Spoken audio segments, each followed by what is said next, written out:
Well, thank you very much. We had a terrific meeting. We discussed a lot of things. As you know, I had an excellent phone call with President Putin that lasted for over 2 hours. We discussed a lot of points, and I do think we're getting a lot closer, maybe very close. The President and I just spoke to the European leaders. They were President Emmanuel Macron of France, President Alexander Stubb of the Republic of Finland, President Karol Nawrocki of the Republic of Poland.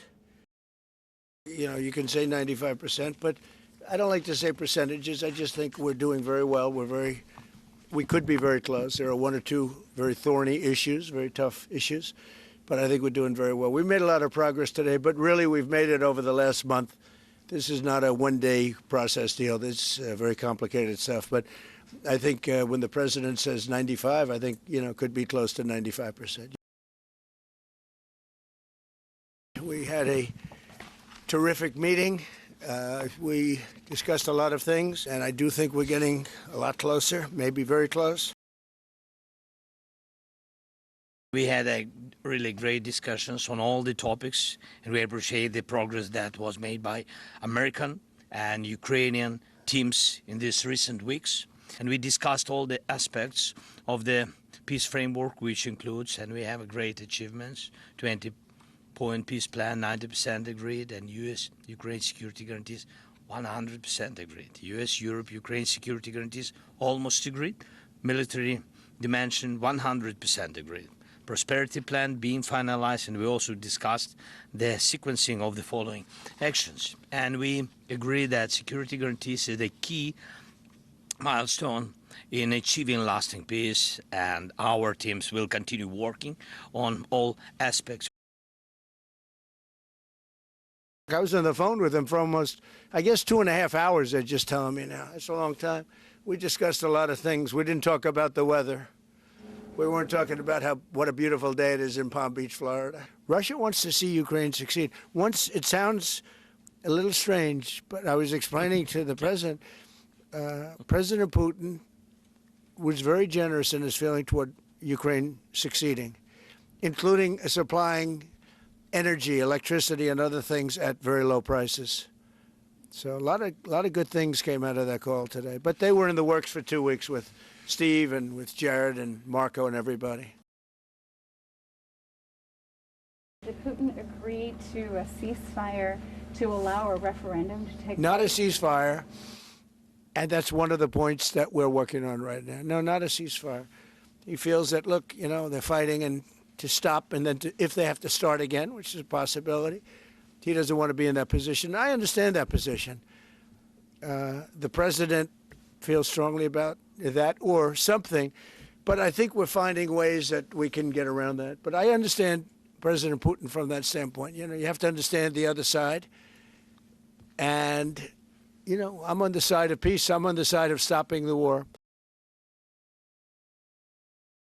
You said this morning you weren't a deadline guy. How long do you think it'll take to get this last little bit, as you say, finished? What are we talking about? So if it went really well, you know, maybe a few weeks. And if it went poorly, longer. And if it went really poorly, it's not going to happen. That would be a shame. There's that chance also. You know, it's possible it doesn't happen.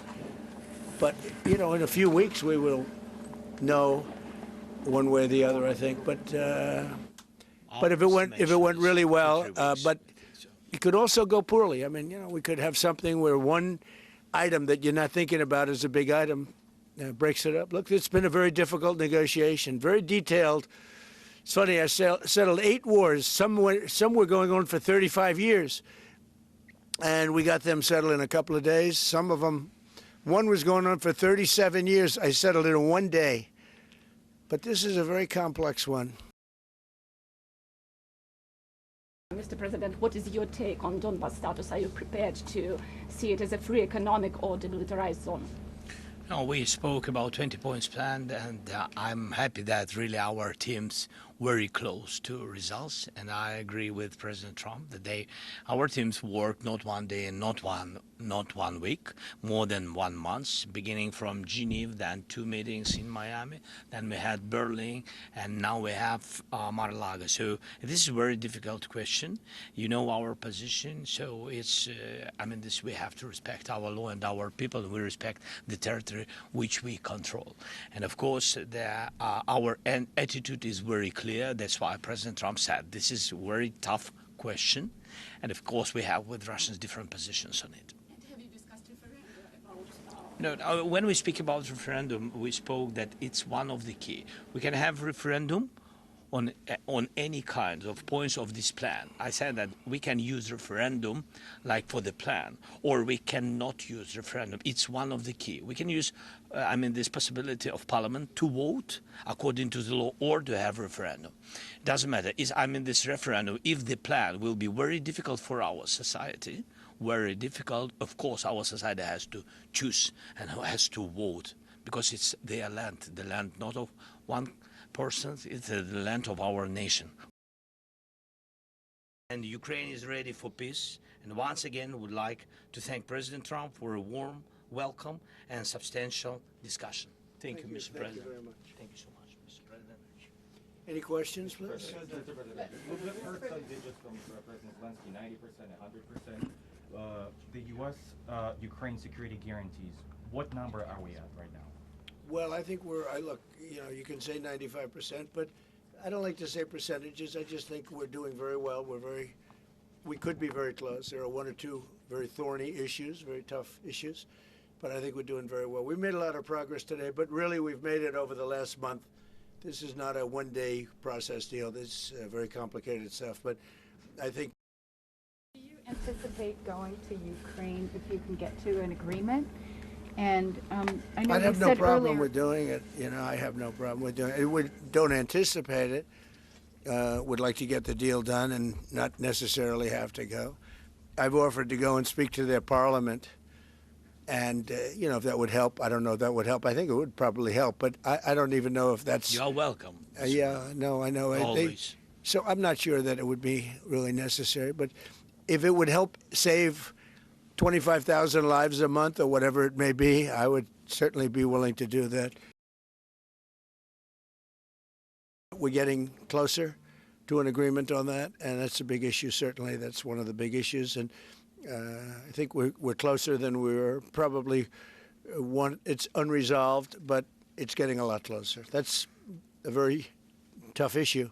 We have to respect our law and our people. We respect the territory which we control. And of course, our attitude is very clear. That's why President Trump said this is a very tough question. And of course, we have with Russians different positions on it.